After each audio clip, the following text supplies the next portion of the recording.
Welcome, everyone. We're being recorded. It's a Canadian Strength Conditioning Association webinar, and I'm Dr. Trevor Cottrell at Sheridan College, joined by an extra special guest, Joe McCullum. Hello, Joe. Thanks, Trevor. So for those who don't know Joe, he's got a great little bio piece on the CSCA website. He's one of the first ones we interviewed because he really has a nice background, a good lineage, as we often say in our industry. Joe was a meathead football player back in the day.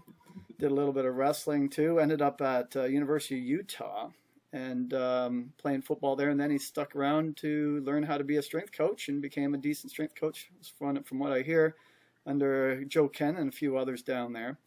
Got tired of the University of Utah and all that skiing he did down there, and he decided he'll come back to greener pastures up in British Columbia. So he's now, well, he came back, he was in private, right? You're in private for about 10 years or 5 years? 12 years, yeah. 12 years, yeah, at level 10. And built that program up, had a nice internship program there, and then got converted over to UBC when they coach. And he's been there for about 6 years now. So for those of you who don't know about Joe, he's a guy worth meeting and talking to because he's got some legit experience and legitimate viewpoints. But what we're talking to you about today is using Combatives as a contact preparation training tool. So Combatives, we're talking wrestling, judo type movements, and you could also add in gymnastics/tumbling type movements, including that into a strength conditioning program in order to prepare athletes better for mostly contact sports, but even what you may term non-contact sports. Basically, a lot of sports involve a lot of different movements, and sometimes those movements involve running into individuals or falling down and getting back up. And so whenever you're dealing with combatives, it's teaching you the physical literacy, let's call it that, to be able to get into these positions and out of these positions effectively, efficiently, without getting injured, and quickly, so that you can hopefully overpower and win against an opponent. So this is fairly novel in our industry. We spend a lot of time talking about reps and sets, and we spend a lot of time talking about sprinting and cutting, but we don't spend a lot of time about rolling around and tumbling and pushing people back and forth. It's a little bit out of the average strength conditioning coach's purview. But part of that is that a lot of strength coaches don't have a wrestling background, especially in Canada. There's not a lot of wrestling in Canada, quite frankly. And so it's not a comfort thing. Some people are worried about any kind of physical contact. Of course, we're coming out of COVID, so no kidding on that. Hopefully we'll be able to get back to some contact shortly. And but this kind of thing has to be considered because many sports, especially now with COVID, have been out of contact for a long period of time. And if you've ever not fallen on the ground for a while and then you fall on the ground for the first time, it kind of hurts more than after the 10th or 20th time falling on the ground. So anytime you have impact, it's stress. It's like an eccentric load, right? It's a stress on the body, and your body adapts to that, and it learns how to bounce better. And so combatives will help condition that bounce a little bit and prepare you for some of those impact workouts that you may be going for. And then I guess the bottom line is you're teaching, as I said, physical literacy. You're teaching people how to balance, how to move, how to get in uncommon positions and out of those uncommon positions. And that's going to transfer into a lot of different areas in a lot of different sports. So Joe has a series of slides. He's going to take us through a little slideshow, and then he's going to take us through a whole bunch of videos. All these things are available to you, the listener. There's going to be a link provided in the little information tab. If you read the information tab, you'll see the link of all the videos so you can have access to them. And then, of course, contact Joe. Hopefully we'll get him down for a workshop in our area at some time. I'm in Ontario. And you'll be able to learn more from them. So, Joe, it's your show. Bring up your slides and let's get it going. Awesome. Thanks, Trevor. Okay. So I'm just, before we start here, one thing I just want to preface is that all of these videos are probably 5+ years old. None of them have been done during COVID. So just to be clear, that we weren't trying to be sneaky about anything. As Trevor mentioned, I've been doing this a while. I grew up wrestling, rugby, and football, and coaching those sports when I'd come back from the States. And then when I first came back to Canada, I coached all those sports. And I basically formulated my idea around this as soon as I got back from my playing career. So for me, this is important because what I realized is a lot of the coaching that I was receiving as an athlete had parallels to both rugby and wrestling, and I started layering them into my actual coaching of football when I was working with our linemen, say at the high school level, and then I started using it with more of my athletes as I was at level 10, as I saw them, because I could see the carryover to it and the importance of it. It's not for everyone, that's for sure. And I just want to make sure, as Trevor mentioned, my email is right here. There are also videos on our UBC performance site, so please feel free to check those out and feel free to contact me. I'm usually pretty good at getting back via email, so just also know that I have 650 athletes, 25 teams to deal with, so I want to make sure that you know if it takes me a couple of days to get back to you, there's a reason for it. So we'll get started. So I want to start with some of the influences.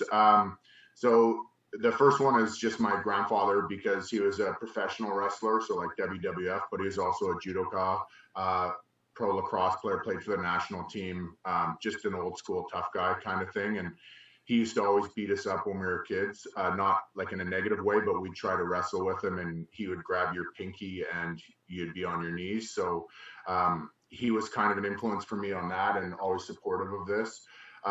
Bruce Lee is one of my favorites.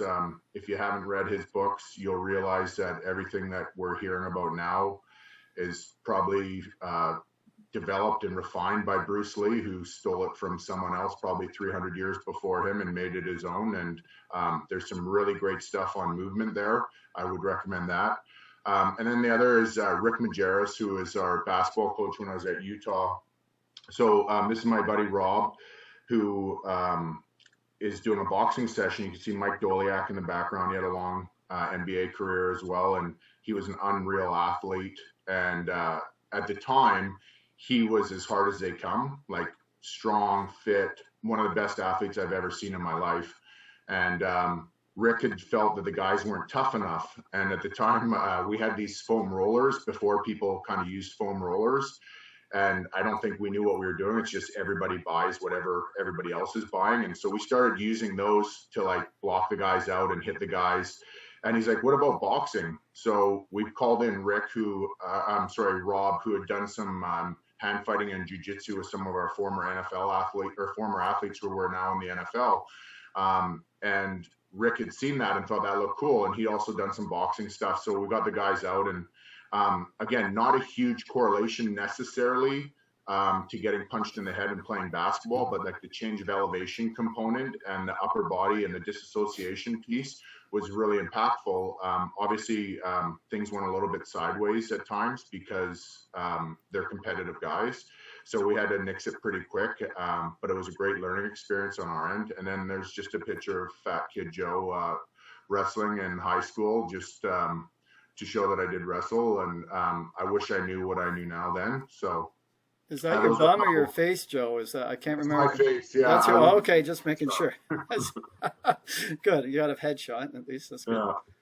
So just before we start, this is kind of the stages of what I went through, and I've mentioned this a lot. I do a lot of work with my undergraduate and graduate assistants, and I've always had a big student learning program wherever I've been, and it's quite hard with this information age for people to not get sensory overload on things.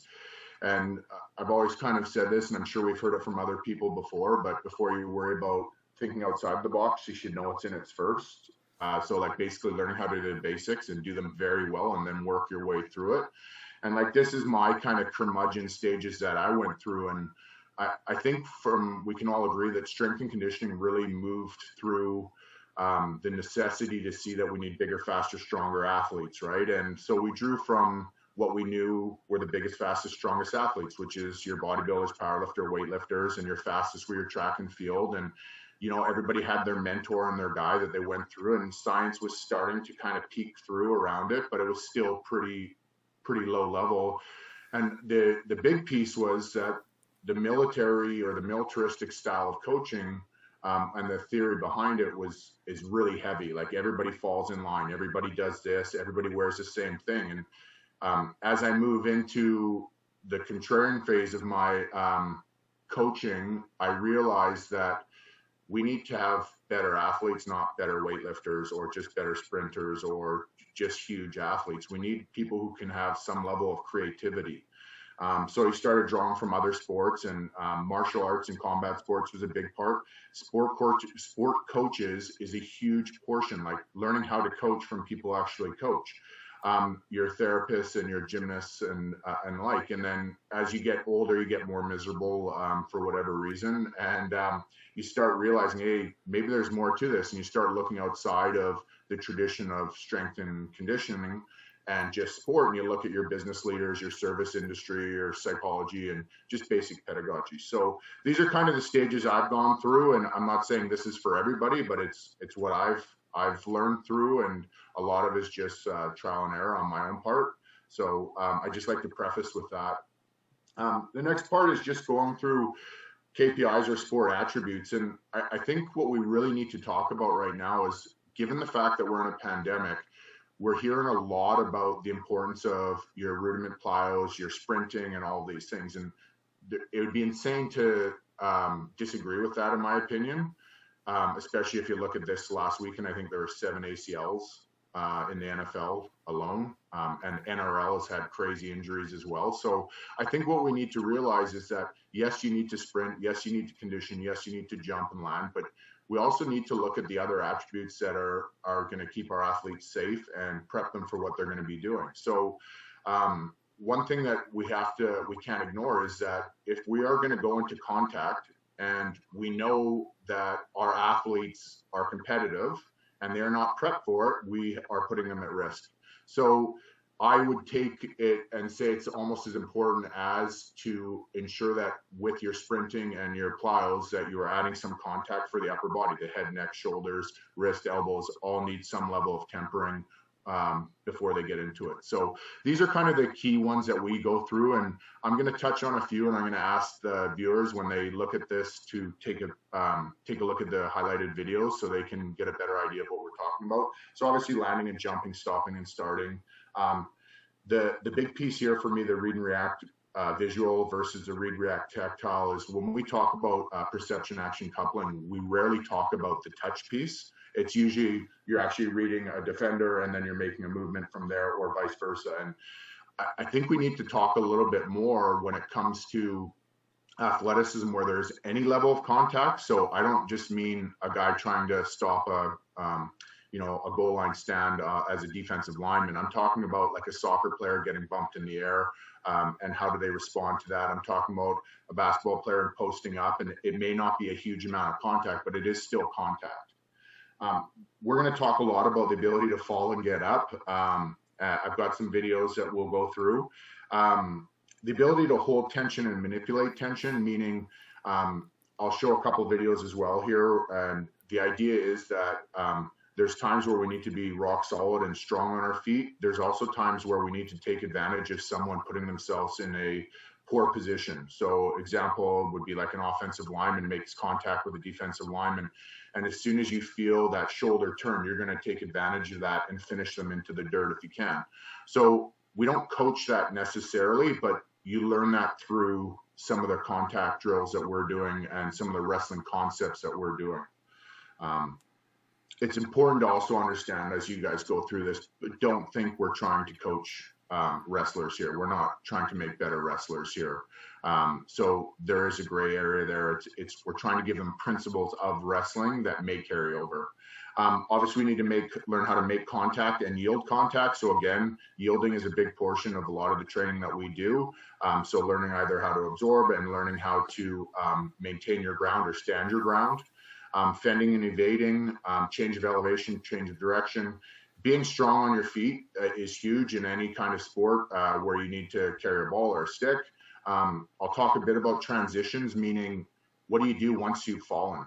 The video that's on here for the fall and get up it's an old video. It's probably shot on a flip phone. But after I looked at that, I realized there's hundreds of volleyball videos where you can watch like a series and there's people flying all over the place on the ground. And the transition piece to me is a huge KPI for a sport coach as well. So if I if I dive onto the ground, I need to re-evolve myself into the play, especially in a sport like volleyball where it's split second. You need to also get off the ground because your partner could be jumping right next to you and we're at a high risk of rolling an ankle or blowing a knee out or whatever it is. So transition piece could also mean when you fend or evade a tackle, there is contact there. What are you doing from there? How's your upper body helping with your lower body? Scrambling is more a wrestling term that I would say is really, for most sports, I'm going to probably draw that more closely to say rugby and rugby league when we're on the deck. That would be a big piece of it.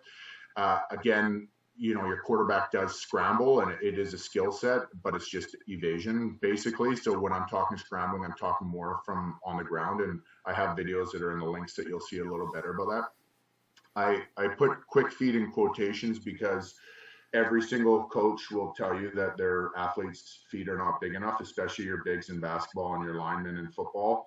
And again, all of these attributes here are things that I think we could tap through what we're doing with our wrestling protocols and our wrestling procedures that we use. Misdirections, a big piece of the wrestling as well that I think carries over heavily into sport. And then obviously patience, creativity, and teamwork. And you can't be a wrestler and be completely aggro the entire time. A lot of what wrestling has to do and your general martial arts is using someone else's energy against them. So if you're always very rigid, you're at a high risk of getting points scored on you. A couple caveats because this is so foreign to athletes, especially in the weight room setting. Most athletes hate touching each other, even though like they'll beat the heck out of each other in practice the night before. They'll do 20 set pieces in the scrum, or they'll, you know, do full on O-line versus D-line 1-on-1s or 9-on-7 type drills. But then when you get them in the wrestling or in the weight room and you ask them to put their hand on a guy's shoulder, it's like completely foreign to them. So you have to get over the fact that it's going to be weird for some athletes to touch. And then once they get comfortable with it, you need to be careful because they are competitive and things can go sideways quickly. So you have to have space for sure for a lot of the drills that we're going to talk about. Trevor, we talked about like the LTAD and like tumbling, for example. And the reality is most kids have not done any form of tumbling since they were in preschool and elementary school. And it really shows. But again, it's like riding a bike, right? As soon as you start to do it, it's literally within 1 or 2 sessions, we see massive improvements. If your athletes can't absorb a fall, so like they don't tumble well, I would definitely probably not teach any takedowns or throws. I don't personally teach many throws, if any, but I do put them in a position that is similar to certain throws, more for them to learn how to absorb the landing. So it would be, if anything, I'm not trying to teach them a throw. I'm trying to teach them a more dynamic way of falling, and there's a bit of force behind it, so it's a little sped up. Their wrestling knowledge comes from watching WWE, and their understanding of wrestling is that they're good fighters in the UFC for the most part. So it's not a bad idea to kind of preface your sessions of what your goals are before you do it, because again, it is very foreign, and wrestling unfortunately isn't something that like Olympic wrestling isn't something that people are going to watch at the highest level on TV or on the internet unless you love wrestling. So that's the unfortunate piece about it. I've chipped so many teeth, especially with like newbies. So what we realize is this is foreign and we're going to put you in a weird position, and the fight or flight comes in pretty quickly. So just being cautious that when you put someone in an uncomfortable position or you're pulling them or pushing them in a weird way, they're probably going to have some erratic movements that look nothing athletic whatsoever. So just being conscious of that. As things get more dynamic or competitive, so if we're doing stuff for time, so maybe some groundwork or some pummeling, you're going to want some space. So you'll see in the videos that I have that some of the stuff is on our turf, which is about like 4 meters by 7 meters long. So we usually get about 4 lines going, or sometimes 2 lines going, depending on what the movement is. But we have to be really conscious because we're surrounded by sharp metal objects in a weight room. So a lot of the stuff that I would say that has more oomph behind it or amplitude behind it, I would say for out on the grass or on the turf. But again, you also have to realize that, like when I work with our rugby league team, guys are wearing cleats, and I still have a hematoma from last summer from demonstrating something. So just be conscious of those things. Again, we're not teaching them to be wrestlers. We're teaching them the principles of wrestling. So in some of the videos, Brock's our rugby manager, and he's a former national team wrestler. And so he's watching, and I could see him losing it in the background. And he came up and he's asking me about this kid's head position and his hands position. And I'm like, Brock, I'm not worrying about this right now, because the goal is to get them in a similar position and let them learn how to finish it on their own. So again, you have to also be cautious if you do bring in a wrestler, that it might be beneficial if you have a wrestler that has a bit of a background in team sport, which many of them do. So you'll realize that most of the wrestlers that I've ever worked with or coached with at an elite level, national team or provincial level, have probably played at least rugby when they were younger. So like they can at least take the context and understand it a little more. Wrestling requires a little more internal cueing than is popular. So we're taught now about the importance of external cueing, and I think no one's going to argue that. But because wrestling is so foreign and it is an individual sport, it is very different. And I'm not taking anything away from individual sports, but they tend to be heavily drill focused and heavily work rate based. So a lot of the times the coaching is very simplistic, especially when you look at it as a development model. So in wrestling, when I was a head wrestling coach, we had grade 8s through grade 12 and boys and girls. So you kind of have to really initiate each conversation with the most simplest cues possible, which ends up being internal. Put your left hand here, your right hand goes here. So very simple. And the reality is, at my stage, I start with that, and then I let them have at her, and then I just slowly add tweaks, and we start to get a little more external as we go. Some of the concepts and considerations that we need to talk about that I think traditional sport could benefit from. Offense and defense are taught together. So, for example, if I'm going to show a gut wrench in wrestling, which I probably wouldn't show for my other athletes, I'm going to show the defense for it right after. So that's a bit foreign to some sports. So like in football, you're not taught what the defender is doing. You're just focusing on the offense. And I think there would be a lot of value if the offense knew what the defense is doing a little more. And obviously at the higher level, you see that. But this is really, this stuff could be used at any level. But the reality is I'm talking more from our university level down. So this is a really different type of contact. So this isn't a guy running at 20 miles an hour and hitting a quarterback in the back type of contact. This is a guy getting picked up or girl getting picked up and put down, or getting thrown, which is like almost like a whip. So it's a different type of contact than you might see in terms of collision. So don't think of contact as just collisions. There's a lot of, in wrestling, it's a little bit different again, because it's a lot of push-pull and a lot of downward pressure. So the goal is to pull your opponent to the ground and then tilt them or pin them. So quite often in football or rugby, we're kind of coming up on the rise, where wrestling at times it goes the opposite. So you just have to be conscious what drills or what exercise or what you're using is going to complement what you're trying to actually coach. You're going to get your joints taken to end range motion. The way we turn someone to get points in wrestling is you literally are cranking on their joints. So in the picture below here, you can see in the red, there's a lot of downward pressure. So her right hand is actually putting pressure on her opponent's left shoulder, while her arm is actually torquing it back. And she's blocking her head with her knee, with her left knee, so that she can circle around to tilt her opponent. So the way you're getting tilted is because you're getting so much pressure, you have no choice but to move. So we're not trying to do that with our athletes, because we're showing them the concepts, but we have to be conscious that you don't take some huge prop or O-lineman and get his arm cranked over his shoulder because you are elevating risk. Again, I show these things, but I have a bit of a caveat before I go there. if you push or pull hard enough in wrestling, you're going to go for a ride. So your energy is going to get displaced by your opponent quickly. And I would argue the same goes in a lot of other sports. So I put in brackets here, wrestling is the OG of reactive neuromuscular training. This is what they do every day. For every action, there's a reaction to them for the most part.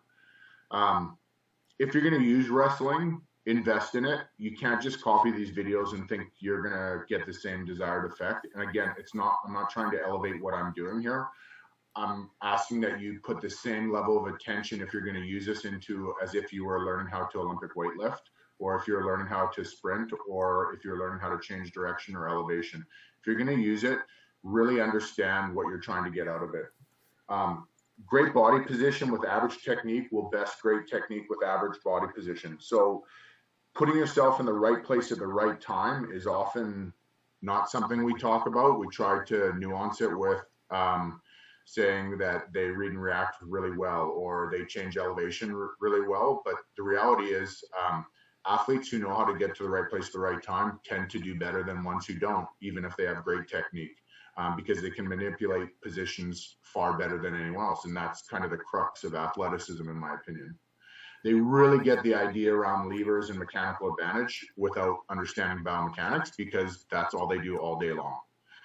And again, we always talk to our athletes about the why around things, but we don't need to get into biomechanics, but we could just show them why the body moves a certain way when I do this. So I think that's an important concept for coaches to understand, is like, you don't have to break down the biomechanics of the movement with the kids or the athletes, but you do have to explain to them why this is happening. Where the head goes, the body follows. I think everybody's taught that. Principles over systems or rules. This is really free flowing if you're going to take this and use this as a concept. The idea here, as in that picture below, is the principle is she's blocking the head. So she's taking away her ability to her freedom of movement. She's cranking on the shoulder to create a tilt, and then she's going to add movement to it. So those are the concepts that I would take to move into how I'm coaching. In wrestling, if you stop, you get scored on. You'll see, I remember our coaches saying things like, oh, so-and-so took a loaf, meaning they just didn't do their job, or they just stood around. And the reality is, in sport, in football, if I am an offensive lineman and I'm standing around, there's a good chance I'm going to get cranked in the side of the head, or I'm going to get hurt. And in wrestling, you're going to get scored on, or you're going to get hurt. So you do not stop. And you'll see a lot of videos on YouTube of people getting, kind of stopping before the whistle goes, and it looks like it's a bit of a jerk move on the other person, but that's what they're taught to do, is you go until you hear a whistle or someone pulls you off the person. Ultimately, my goals for this are to create a comfort level around contact, both with your partner and the ground. It is foreign for an athlete to do a shoulder roll or a cartwheel if they haven't done it since they're 3. Getting them comfortable being on all fours on the ground, or referee's position, it used to be called. Getting them comfortable being on their hands and knees and scrambling, it is something that's invaluable in my opinion. I always teach or kind of reiterate to the athletes, my goal is to put them in a position where they're forced to create success out of. So I want to put them in a position that maybe is compressed or uncomfortable, and I want them to learn how to move their base, elevate or sink their hips to put them into a position that they can get score points or create better success out of. I talked about learning to create tension and manipulate in others, and this is honestly one of the best things for wrestling. Learning to be strong on your feet and on the ground. Learning how to create angles. Like, we don't talk about that in sport, and we don't talk about it in strength and conditioning, but wrestling is about creating angles. Your space and equipment constraints are something I think we all are going to deal with unless you have a wrestling room right next to your gym. Wrestling is close quarters. There's no way around that. So ultimately, you need an open space if you're going to do this correctly.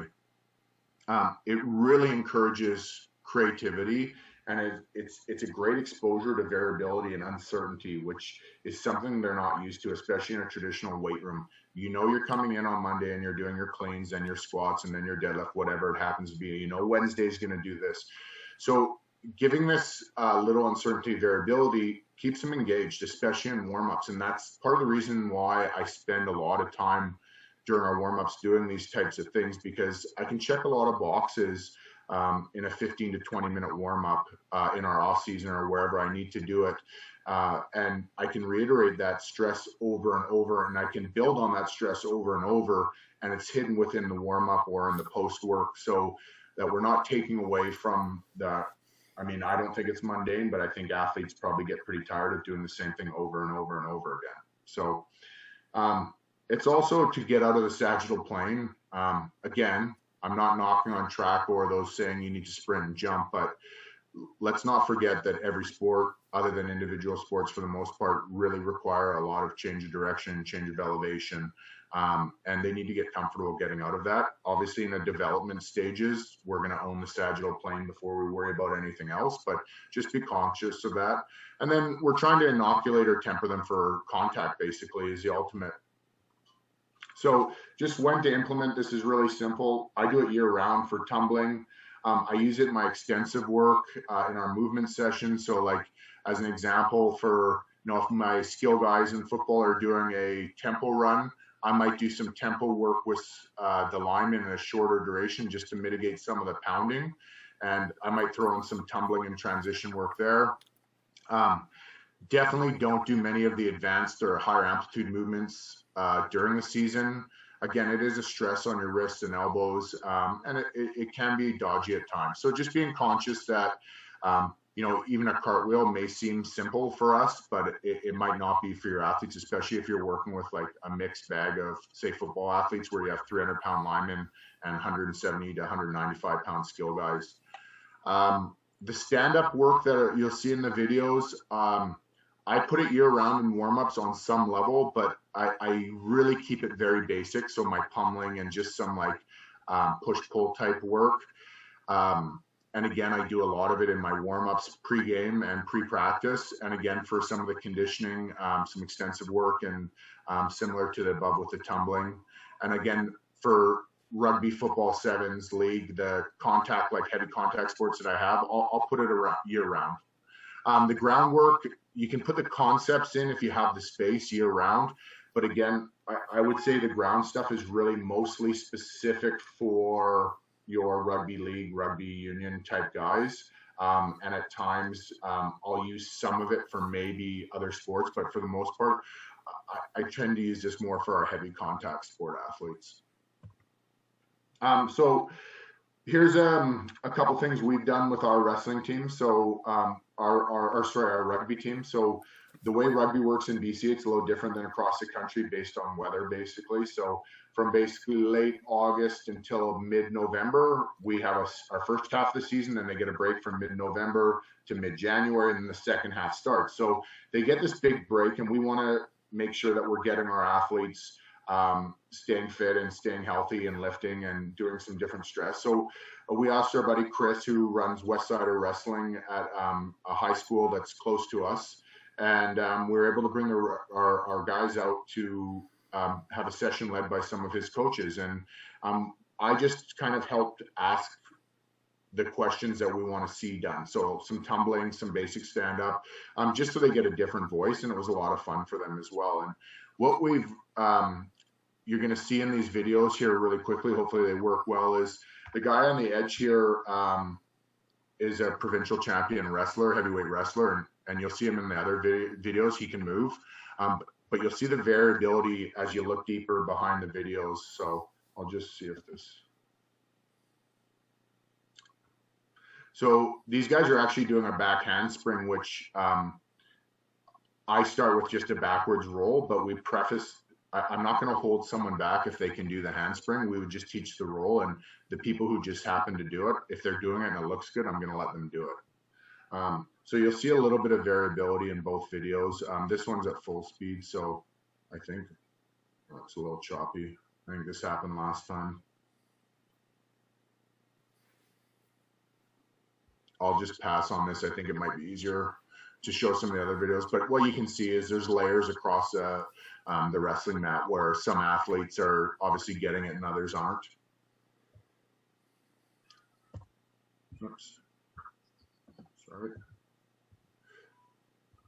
Okay, so some of the next slides I'm not going to spend too much time on because I want the viewers just to be able to click on the links, but I do want to preface when I say we take time on this, this is some of our graduate assistants actually learning how to do it.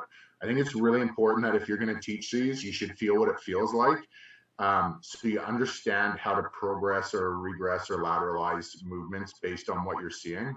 And just to know that this could be dodgy at times, like understanding the spatial constraints and how fast this actually can get and how competitive it can get. So I want it to be clear that you should probably practice this if you're going to do it. So the next videos or the next area is just some stuff that you can look through as a viewer, and then I'm going to go into some other videos, but I just want to show here's some videos of like learning how to fall and some progressions. They're not in a particular order, but you can kind of go from top to bottom and get an idea of how they flow, how we integrate wrestling into sessions and some of the stand-up examples. I just put this picture in here because my buddy is wearing an old school singlet and I wanted to make sure that he feels shame for that from 15 years ago. So that was a trip to Cuba where we actually went with a provincial team, and I think he's wrestling one of our a guy who immigrated to Canada and became an Olympian for Canada. So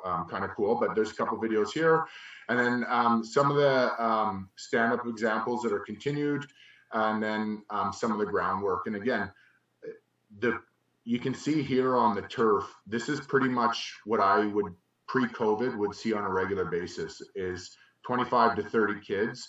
And so we can put our neck work in and some of our rolling work in without having a huge amount of space. So you can layer things in as you see fit. So I'm going to stop the share there, Trevor. And if you have any questions, go ahead. Otherwise, I'm going to go into just some of the videos to talk through them and go from there. We're rocking along here. Looks good. So, folks, again, the slides are available for you. You can click any of those links that were shown to go see individual videos, many of which Joe's about to go through now. Yeah, so I'll just spend a little bit of time showing a little screenshot or a snapshot of what we're doing. And again, you can look at the space and you'll see that they're obviously differing athletes. So this volleyball athletes, this is one of our first progressions, and it's just a half kneeling to a fall, basically. And I'm just going to, Trevor, that looks okay? Yes. Okay. Yes, that's fine. Okay. So basically what we're doing is we're just asking the athlete to sit out. So you're going to see the athletes get pretty creative here. And obviously we're drawn to the first video, which is the guy in the gray here, but watch what's going on in the back. So again, we talk about different size, different body types. So just be conscious that there's no perfect way to do anything here. There's just some are more efficient as long as they're not at risk of injury. So what we're asking the athlete to do is learn how to sit on their hip and disperse with their free hand the energy that's occurred from the actual roll. And so this progression here differs from the first one because we're asking them to come back to the start position. So they're going to create a little bit more momentum to get to there. The next video that you'll see that'll be coming up is going to transition them from this position into something that's a little bit more dynamic.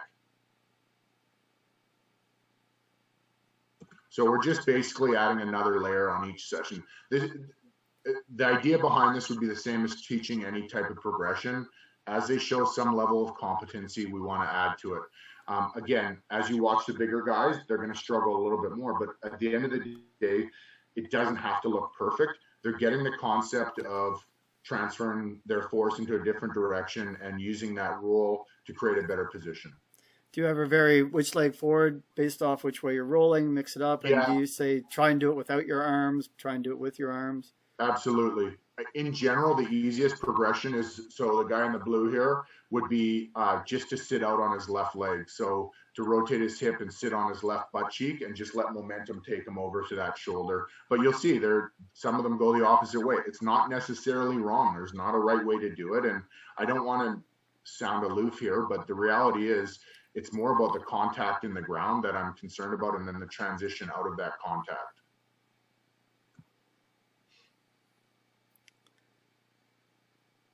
and you'll see they're using their arms, and you can see that loop there, which is not quite as efficient, but there's nothing wrong with that. Okay, so I think this will just go right on to the next one.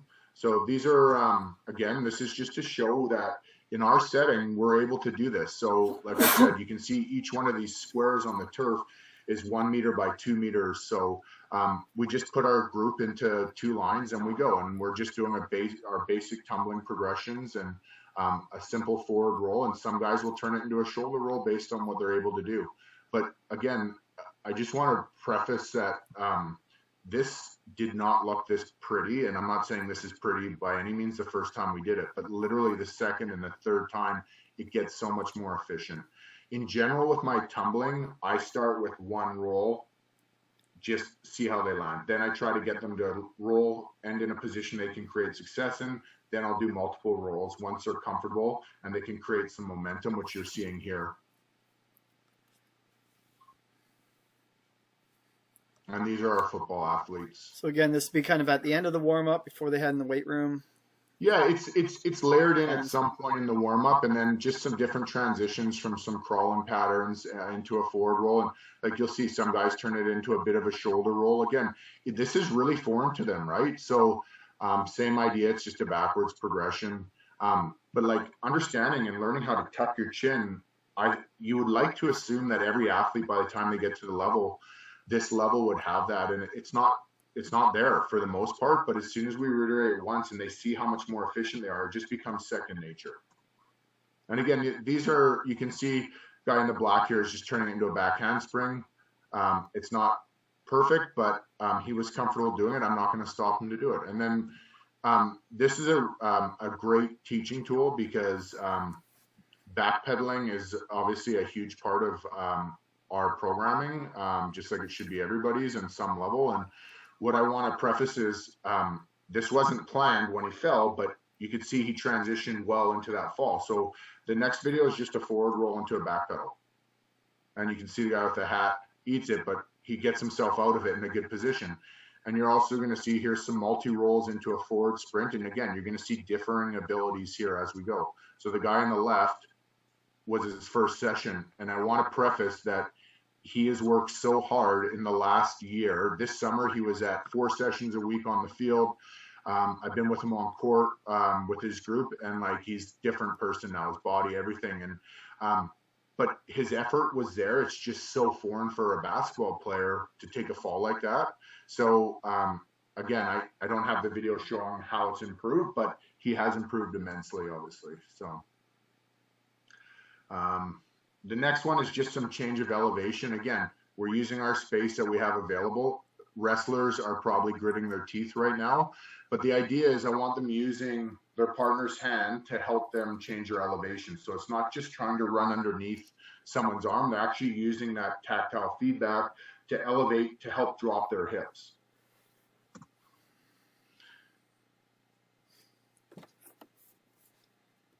This is just another variation from a compressed position.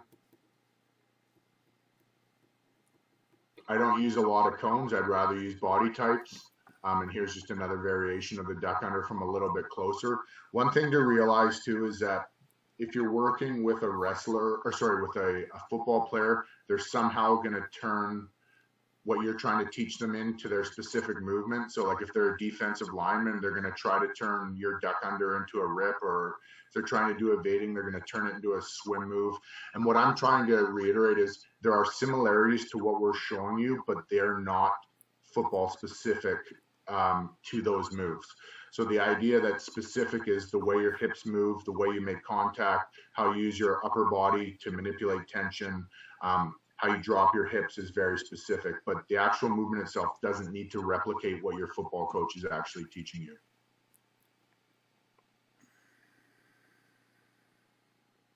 So you can see him trying to turn it into a bit of a rip here.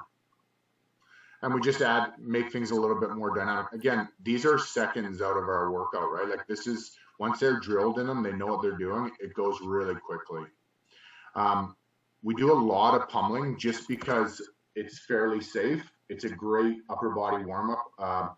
Pre-practice, pre-game, this is heavy in our rugby warm-up. It's hard to do in football, obviously, because they have pads on, but quite often what I'll do if we travel, when we traveled, would be some kind of activation type work a couple hours before the game. So if we don't have access to the gym to do a light lift, we might come in and do, a few like basically an extended dynamic warm up with a few plyos, some short sprints, and a little bit of contact just to get them prepped for the game that afternoon or evening. So these are just basic pummeling drills. They're just fighting for inside position. Again, wrestlers would not agree at the position, but I'm still getting a lot of the boxes checked that I'm trying to get off here. And again, all of these movements need to be very short. I should have prefaced that as well. When I say I use this for conditioning, I'm talking extensive conditioning where it's a short bout followed by maybe a jog, or a short sprint followed by a walk or a jog. You're never going to get into these positions for more than a couple seconds. On the high end, I might go 8 to 10 seconds where I need them to actually feel what I want them to feel, or I think it takes a little bit of time to develop what I want to get. This is, again, an over-under position, which is very common in wrestling, and this is just a bit of a push and a pull. So one partner's kind of pushing in, the other guy's trying to pull him. And what I'm looking for is a guy who's getting pulled to move his feet into a good position where he could create success out of. So both guys are working, but they're both getting two different things. So you can see the guy in the yellow does a good job of keeping his base when he moves, where if you do this with a kid who hasn't done much of this before, or an athlete who hasn't done this much before, they're going to buckle, or their heels are going to click. They're going to cross over every time they move. So you just have to be conscious that of the population you're working with.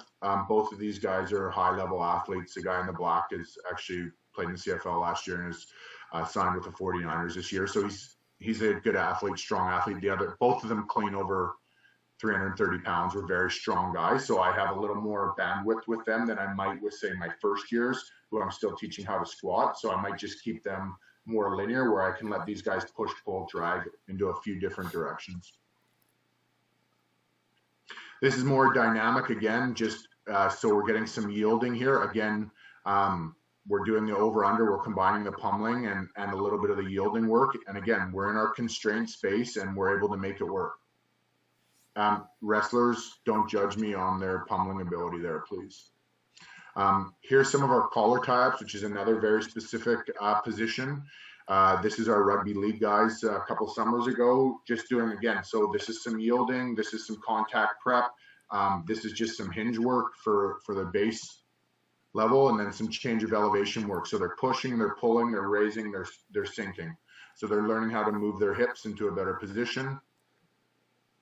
I then give them a little bit of variability to play with it to potentially attack a leg. If they see something, I want them to take it, which I think is in the next video. Here's the wrestler I was talking about. You can see he's quite fluid, where the other guy is clearly not, but he's giving what he's got. So again, this is a great piece to our warm-up to prep them for some of the contact stuff that they're doing. And then here, I think, is where I was talking about giving them an opportunity. If they see an opportunity to take a leg, they're going to take it. So again, probably a wrestling background, you can see, but he's manipulating his partner to get into a position where he can create success and potentially score points. This is some of our groundwork. Again, this is where I would say you need the most amount of space, because you can see it's quite dynamic and they don't really know what they're doing. Basically what the guy on the top is doing is just trying to keep the guy on the bottom on the ground. So putting downward pressure. This is more of we just old school position 1, 2, and 3. So the guy in the blue is starting on his stomach. The guy on top, his job is to try to keep him on the ground the whole time. So what I'm trying to get this guy to do is learn how to scramble. He's fighting the downward pressure the guy on top is doing, and he's trying to elevate and come up on a rise.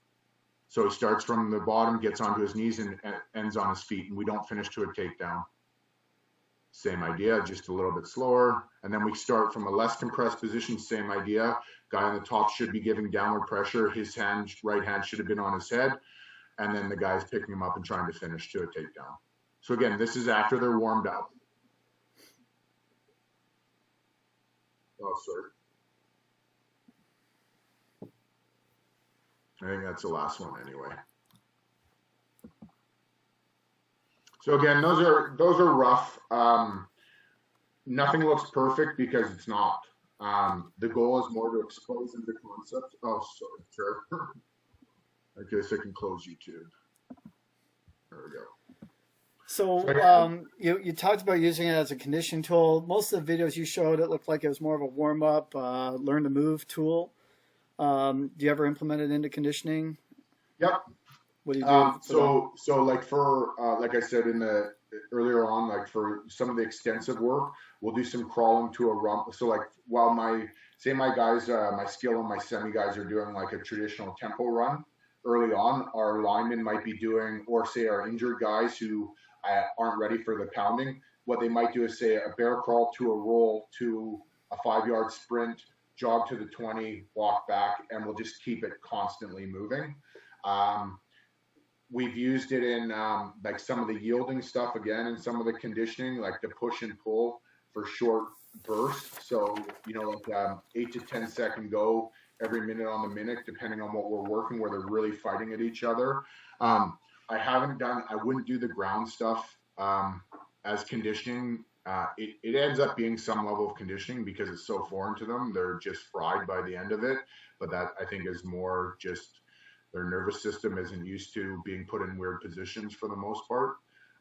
Again, for me, I would argue that the easiest way to implement pieces of this would be in your warm-ups. And when you have an entire field, the weather's good, you have space to experiment, your early days where we're just trying to get our athletes back into it and we want them highly engaged, because they end up having quite a bit of fun with this. I also play a lot of games with these. So are you familiar with Combatives?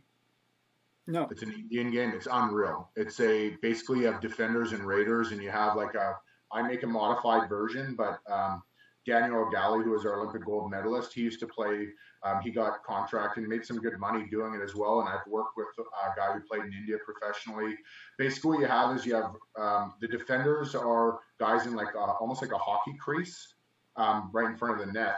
And the idea is the Raiders will come in and they've got to try and tag one or two of the guys and then run back to the start line and do that as many times as they can in a given time. And that's how they score points. Well, the defender's job is to try to immobilize the Raiders. So as soon as they try and touch them, they can break their chain and try to tackle them, and they try to hold them until the time runs out. So I use games like that as well, or manipulations of that sometimes for some conditioning as well, but also just to break the monotony. Like, sprinting is not fun. Jumping is not fun. Doing squats every week and deadlifting every week is not fun. And we have to remember that being an athlete at the university and higher, there's a lot of monotony. They're training 15 to 25 hours a week. Between their lifting and their practice sessions, it could be anywhere from 8 to 12 sessions a week, plus studying, plus therapy. They've got to have some highlight in their day. And I think getting them to compete in the off season with these types of drills is really beneficial as well. So I think there's a lot of opportunity here, and you can take it where you see fit, right? That's the whole point of using this, is there's a lot of opportunities here to play with it. So do you have any measures of before, after doing this and what the outcomes were, or is it largely anecdote in what you've seen? It's pretty anecdotal. I mean, we haven't had anyone get injured from this. And I've been doing this for probably 15 years. I've done these drills even with my Olympic wrestlers that I've worked with, and I think it was quite foreign to them when I took out of context, say, don't think like a wrestler for this movement. I want you to try to do this, this, and this. And it was completely foreign for them as well. So I think it's really hard to quantify athleticism, I guess would be my answer to that. And that's part of the problem where, in my opinion, where strength and conditioning has gone, is we're trying to get metrics and data on everything. And to me, what matters is that you are a better athlete than you are a better weightlifter. And I'm not saying we shouldn't put merit into quantifying sprinting, jumping, lifting. I'm just saying that I don't know how you can quantify that, and if quantify athleticism. And if the reason we're not quantifying athleticism is because we can't measure it, that doesn't mean we shouldn't do it. Yeah, and we always talk about physical literacy and the need to learn how to squat, lunge, plank, those sorts of things. But in reality, rolling around and tumbling is probably a heck of a lot more physically literate than some of those things we often do in the weight room, as useful as those are. Totally. Tell me about the contact side of it. Have you ever had any pushback, women's sport, ADs coming down on you, parents fussing? My only caveat would be obviously from a demonstration perspective with the women. Quite often, if they have a male coach, I might demonstrate with them. Like, I'm a big dude, and like it's already hard. I have 350 unreal female athletes at our university, and it's intimidating when you have a 6'6", 330-pound dude trying to tell you why you need to squat or why you need to do this or why you need to do the wrestle or whatever it is. But they want to get better and they see the value in it. But I'm also conscious that I'm not going to, sometimes you have to put your hands in your head in different positions. So quite often I might just get two of them together and say, put your hand here, and I'll go back to that kind of internal cueing just to get them in the position, and then I'll walk them through it. So there's a little difference between there, but I also have 6 female graduate assistants, and one of my associates is a full-time female. So I have 7 females plus about 8 to 10 undergrad females as well that I can utilize to help demonstrate, where with the guys, I might get in there a little bit more. Yeah, and it's interesting because at some universities, there's absolutely no contact allowed between athlete and coach. Like even spotting, sometimes is a sketchy. Yeah, and it's rightfully so, but quite often I preface with, are you okay with me demonstrating with you? Or I'll always grab the guys that I know who've maybe wrestled, or the guys that I know are comfortable with that contact.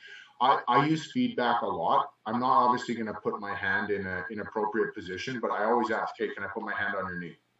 Can I put my hand on your shoulder? Like, I do ask for permission before, and I think that needs to be understood, that you don't just go in there and start grabbing people. And I know there was just a case a couple of weeks ago of some inappropriate behavior from a coach in the States. And I don't know the full story on it, but we have to be professionals here. And this is something that athletes are not going to be comfortable with.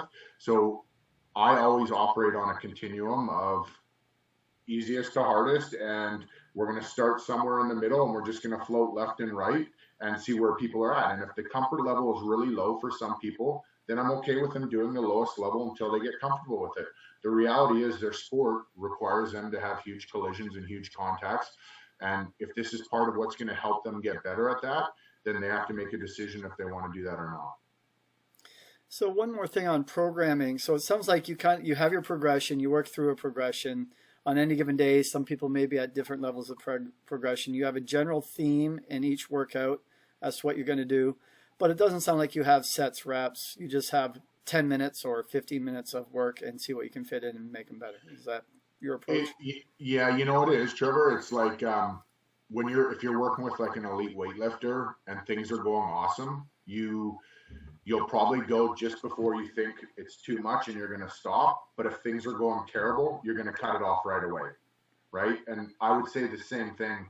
It's just tougher to gauge in a team setting. So if I'm seeing the masses are not getting it, I have zero problem blowing the whistle, stop. We're moving on. And I think that has to be really understood. And that's a really good point, is that it's going to get really weird for some of these athletes. So if it looks dumpster fire-ish right off the bat, abandon it. There's nothing wrong with that. And if it looks good, then you know that you've probably started at the appropriate level, and then you can build from there. So for all the strength coaches watching this who can't do a somersault themselves or a back roll or a cartwheel, where do they start, do you think? I think they start with basic progressions. If like I'm crippled from my playing career, I've got no discs in my lower back, my ankles locked, I've got pins everywhere, and I'm always in pain, but I can squat down and I can just fall back and tuck my chin and disperse landing, and that's the starting point. I'm going a little heavier because I'm working with young athletes who should, like falling from your knee isn't an issue. But the same thing, there's nothing wrong with doing like a bit, like getting down low to the ground and trying it. And if that's uncomfortable, try a log roll. Like find different positions where you're going to get comfortable with it. And to be honest with you, if we had to do everything our athletes do as we get aged, some of us won't last very long in this career. And honestly, I try to demonstrate as much as I can, as often as I can. But the reality is, I have things that aren't going to get fixed in my lifetime that are I have to deal with, and I know what my limitations are. So I'm not going to try to be an 18-year-old kid, and I'm definitely not going to try to throw a kid around to exert my will on him because I know how to put him in a bad position, right? So we just have to be conscious in doing what we're comfortable doing. But if you're not comfortable doing it, then you need to learn it inside out. The best thing I tell my graduate assistants, the best thing that happened to me before my back surgery was I was very immobile. I learned how to coach when I came out of having my L2, 3, 4, 5, S1 removed because I couldn't demonstrate for probably, there's a good year there where I was really immobilized, and I worked and I went through it and I did everything, but I really learned how to talk my way through things and use tactile feedback and other things to get athletes in the position I want. And that, to be honest with you, I think that played a huge role in my ability to coach. So I would say the same kind of thing. Yeah, wait till you're 50. You don't have a choice, even if you aren't hurt. You're really good at hand signals. So I want you to do this kind of thing, you know. Your first 40 years are freebies. I think once you hit 40, it's like every decade is exponentially worse. Have to be on the planet right now. That's about as good as it gets. All right, that's our time, my friends. So thank you very much. Thank you to everybody who's spent time on this webinar. Again, take a look at the slides and the links there, and reach out to Joe if you're looking for more. Joe, hope to have you back and even get more detail when we have a conference and all this COVID stuff settles down. We'll get together and we'll have a good time. All right, man. Take care of yourself. Thanks. Bye.